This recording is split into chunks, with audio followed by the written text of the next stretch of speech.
بسم اللہ الرحمن الرحیم۔ آپ کو یہ جان کر حیرت ہوگی کہ جب حضرت علی رضی اللہ تعالیٰ عنہ کو ابن ملزم نے نماز ادا کرتے وقت شدید زخمی کر دیا تو آپ بے ہوش ہو گئے، اور جب ہوش آیا تو آپ نے دیکھا کہ حضرت امام حسین رضی اللہ تعالیٰ عنہ، جو حضرت علی رضی اللہ تعالیٰ عنہ کے بیٹے ہیں، وہ ایک ہاتھ میں دودھ اور دوا لے کر کے آ رہے ہیں۔ تو جب حضرت علی رضی اللہ تعالیٰ عنہ نے آنکھیں کھولی تو حضرت امام حسین سے پوچھا، ہمیں یہ بتاؤ، یہ سامنے جو زخمی انسان بیٹھا ہے یہ کون ہے، جس کی حالت بہت نازک نظر آتی ہے؟ تو حضرت امام حسین رضی اللہ تعالیٰ عنہ نے جواب دیا کہ ابا جان، یہ وہی شخص ہے، یہ وہی ملعون ہے جس نے آپ پر اتنا شدید حملہ کیا ہے کہ آپ شہادت کے قریب پہنچ گئے۔ تو حضرت علی رضی اللہ تعالیٰ عنہ سے امام حسین رضی اللہ تعالیٰ عنہ نے کہا کہ آپ اس دودھ کو نوش فرما لیں اور دوائی کھا لیں۔ حضرت علی رضی اللہ تعالیٰ عنہ پر لاکھوں سلام ہو، آپ نے کہا، اے حسین، اس دودھ کی ضرورت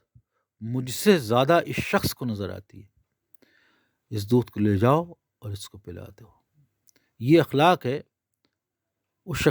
شخصیت کا جس نے حضرت محمد صلی اللہ علیہ وسلم کی دیکھ ریکھ میں پرورش پائی، اور بالکل اسی چیز پر عمل کیا کہ جس طریقے سے حضرت محمد صلی اللہ علیہ وسلم نے کبھی بھی اپنی ذات کے لیے کسی سے ذاتی معاملے میں کوئی بھی بدلہ پوری زندگی نہیں لیا، اور ایسے عالم میں جب سامنے موت کھڑی تھی،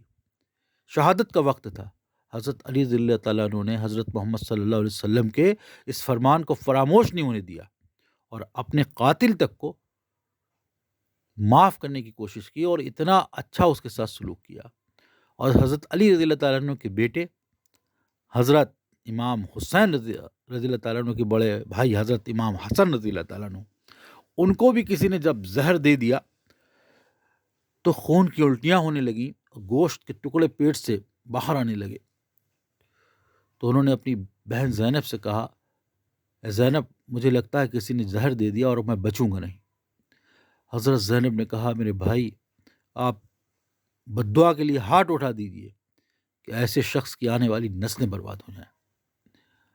حضرت امام حسن رضی اللہ تعالیٰ عنہ نے کہا، اے میری بہن، کیا تم میری بد دعا پر آمین کہو گی؟ کیا یہ کہو گی کہ میری دعا قبول ہو جائے؟ حضرت زینب نے کہا، ہاں۔ تو آپ نے کہا، تو ہاتھ اٹھاؤ،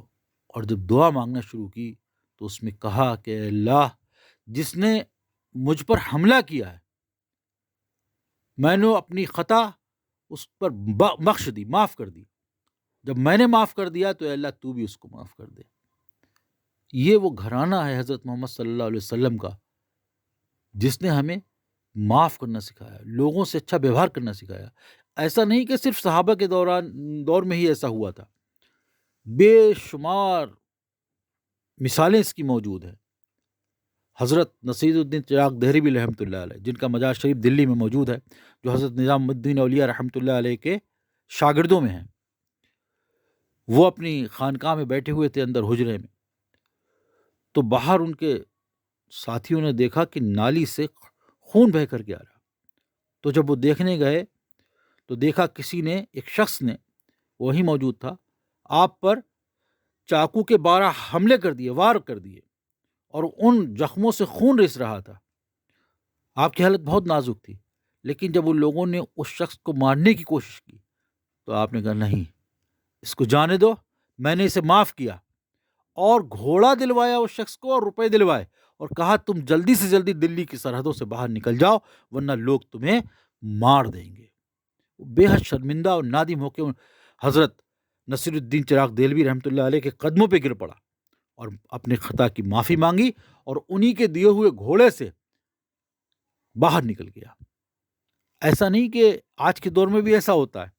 نہیں ہوتا ہو، ایسا نہیں ہے، آج بھی ہو رہا ہے۔ ابھی 2-3 سال پہلے وہاں بنگال میں دنگے ہوئے تھے، تو بی بی سی پہ ہم نے خبر سنی تھی کہ وہاں کے ایک مولانا صاحب کا ایک بچہ جو صبح روٹی لینے کے لیے جا رہا تھا، ڈبل روٹی لینے باہر گیا دکان سے، اس کو کسی نے پکڑ کے مار دیا۔ جب اس کے قاتل پکڑے گئے تو مولانا صاحب نے اس کے قاتلوں کو معاف کر دیا تھا۔ پھر گورنمنٹ نے سزا دی، ایک الگ بات ہے، لیکن انہوں نے کہا کہ میں اس سے مقدمہ واپس لیتا ہوں۔ تو ایسا نہیں ہے، اپنی ذات کے لیے معاف کرنے والے ابھی بھی ہیں، پہلے بھی تھے، اور انشاءاللہ تعالی جب تک لوگ حضرت محمد صلی اللہ علیہ وسلم کے فرمان پر عمل کرتے رہیں گے، قیامت تک ایسے لوگ باقی رہیں گے۔ اور مسلمانوں کو چاہیے کہ جب وہ حضرت محمد صلی اللہ علیہ وسلم کے نام لیوا ہیں تو ان کے اخلاق سے حضرت محمد رسول اللہ صلی اللہ علیہ وسلم کی جھلک نظر آنی چاہیے۔ اللہ تبارک و تعالی ہم سب کو عمل کی توفیق عطا فرمائے۔